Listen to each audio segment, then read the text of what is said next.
10 de tout ça, de ce petit challenge-là. J'espère que vous avez eu du fun.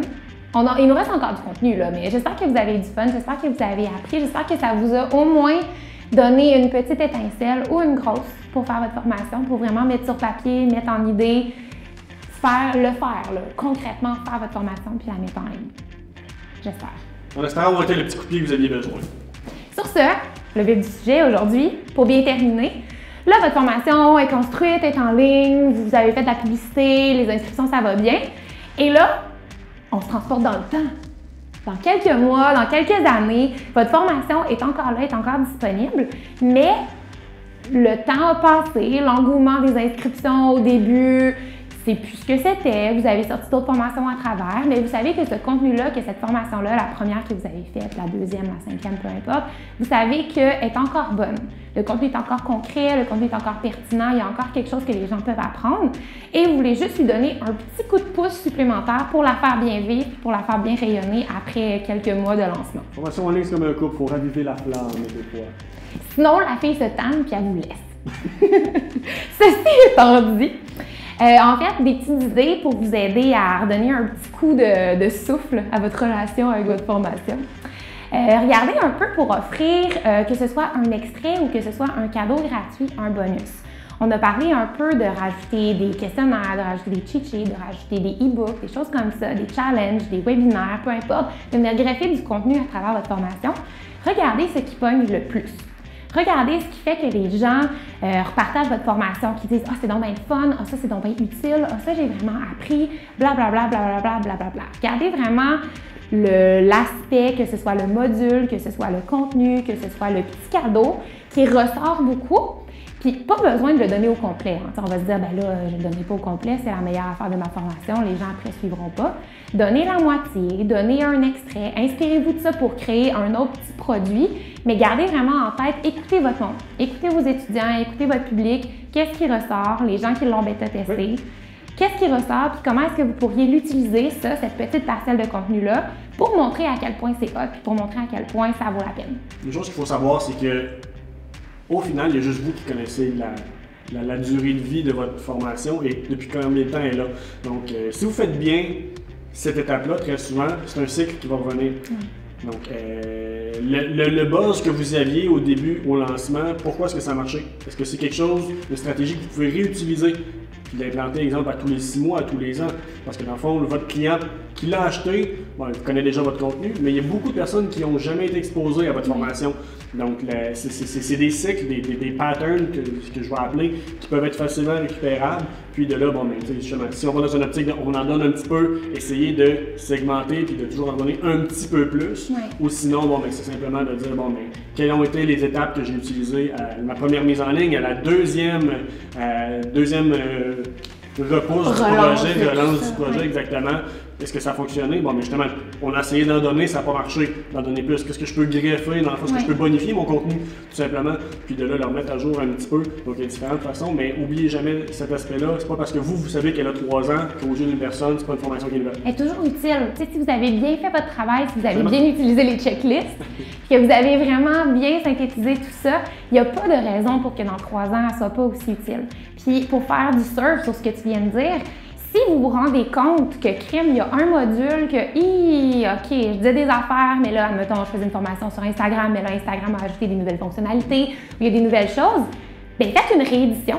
Les gens font des rééditions de livres, les gens font des rééditions de vidéos, on peut faire des rééditions de e-books aussi. Donc vraiment, bien, servez-vous de ça à votre avantage pour relancer la formation. 95% du contenu est correct, 90% fonctionne bien, 80% peu importe. Si c'est toute votre formation qui est à refaire, bien là, refaites-la de A à Z puis ça finit là. Mais si vous voyez qu'il y a juste des segments, bien, faites des nouveaux modules, ajoutez des nouveaux exercices, travaillez un peu. La base est déjà là, la base est déjà solide, ça va vous prendre moins de temps à la peaufiner, puis ça va lui permettre d'évoluer à travers le temps. Puis c'est normal aussi, tu sais, à un moment donné, la technologie va vite. C'est sûr que si vous choisissez un contenu comme le tricot, ou faire des savons, ou faire à manger, tu sais, il y a des choses dans la vie que ça ne changera pas. Tu sais, pour faire quelque chose dans le four, bien, il faut que tu allumes le four, puis il faut que tu mettes quelque chose dans le four, puis il faut que tu le sortes quand c'est fini. Mais quand tu parles des réseaux sociaux, c'est sûr et certain, ou de formation en ligne, ou peu importe, c'est sûr et certain qu'il y a des choses qui vont changer. Gardez ça en tête, puis c'est correct si vous faites une réédition, c'est juste plus cool. Absolument. Puis stratégiquement, typiquement, si vous êtes capable de prévoir aussi, gardez-vous toujours un petit budget par chaque vente, histoire de pouvoir prévoir, bon, ben, mon projet, je sais que je vais l'étaler sur 3 ans, 5 ans, mon contenu a bien été fait, je sais qu'il peut vieillir longtemps. Donc, à chaque vente, l'investissement a déjà été fait, votre formation est en ligne. Le gros est fait, là. Exactement, gardez un 10%, 5% de chacune des ventes qui va être fait. Fait que la journée, vous allez avoir besoin de, justement de relancer parce qu'il n'y a plus de buzz, il n'y a plus de la flamme rien, est en là. fait, il n'y a plus rien. Donc, vous voulez repartir justement, bon, mais vous allez avoir un petit coussin, vous n'allez pas obligé de piger vraiment d'argent neuf de votre poche. Ça va déjà avoir été budgété. Puis de là, ça va être beaucoup plus facile, de, justement, ça va faire moins mal aussi de devoir réinvestir. Donc, si vous avez bien fait votre travail, encore une fois, comme on l'a dit, c'est pas une dépense, c'est un investissement. C'est un petit kickstart, dans le fond, pour repartir le projet. Puis la roue en repart, vous allez refaire du profit. Sur ce profit-là, garder un pourcentage. Donc, c'est une bonne façon de justement se permettre de garder son contenu actuel avec des mises à jour sans devoir nécessairement réinvestir de façon trop importante. Puis, il y a un autre point, en fait, qui est intéressant aussi avec tout ça.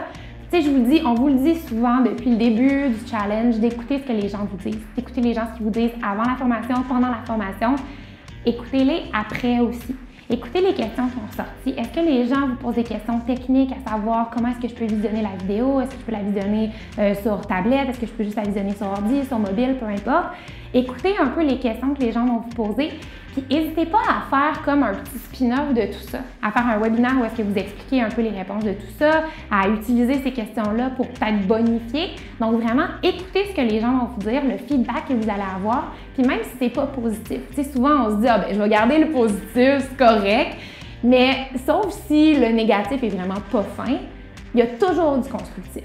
Puis ça, utilisez-le autant pour les formations qui vont venir après, les prochaines, que pour celles-là. Qu'est-ce que vous pourriez faire pour la rendre meilleure? Puis on est dans le web, hein? C'est une formation sur le web. Fait que ça, c'est cool en maudine. Parce que si vous donniez une formation à l'université ou à l'école ou sur place, en personne, une conférence, vous dites une connerie, fini. C'est dit, c'est fait, la personne va l'avoir noté, vous allez vous rendre compte après qu'elle l'a tweeté, oups!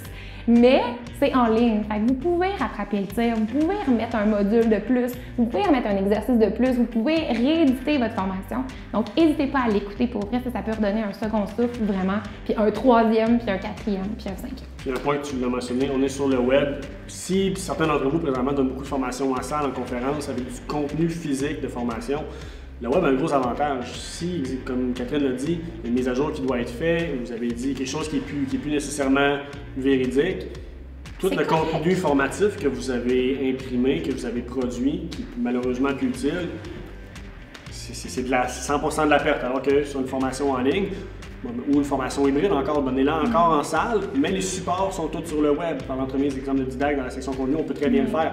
Donc de là, vous venez de limiter vos coûts de production, vous donnez plus de flexibilité pour augmenter la pérennité de votre formation, donc plus d'argent dans vos poches, moins d'argent dans le feu, puis une formation qui toujours plus le longtemps. fun. Ben, maintenant, c'est un peu ça. C'est ça qu'on aime. Donc, sur ces belles paroles, plus d'argent dans nos poches, moins dans le feu. J'espère, on espère. On l'espère. On espère vraiment que vous avez pris le temps d'écouter ces capsules-là, que vous avez pris le temps d'implanter aussi, parce que c'est bien beau nous écouter parler puis nous trouver le fun, mais ça prend de l'action. Ça prend le petit geste, ça prend le petit kick. Puis je pense que je parle pour nous deux si je vous dis que si vous avez des questions, si vous avez besoin de quoi que ce soit, on est là. Vous allez avoir accès à toutes nos coordonnées, à mon adresse postale pour m'envoyer des cadeaux aussi. Non, mais pour vrai, on est tout le temps vraiment content d'avoir du feedback de ceux qui ont suivi cette formation-là. On est tout le temps content de savoir un peu comment est-ce que vous avez appliqué nos trucs. Fait que n'hésitez pas à nous envoyer des petits courriels, des petits textos, des vidéos aussi pour dire à quel point on est nice. Puis merci, surtout. Merci d'avoir resté pendant ces 10 jours-là. On a eu du fun. Moi, j'en ai eu. J'espère que vous en avez eu. Donc, on n'est jamais plus loin qu'un courriel ou qu'un téléphone. Ou qu'un colis. Ou qu'un colis avec des cadeaux. Bye tout le monde. À la prochaine.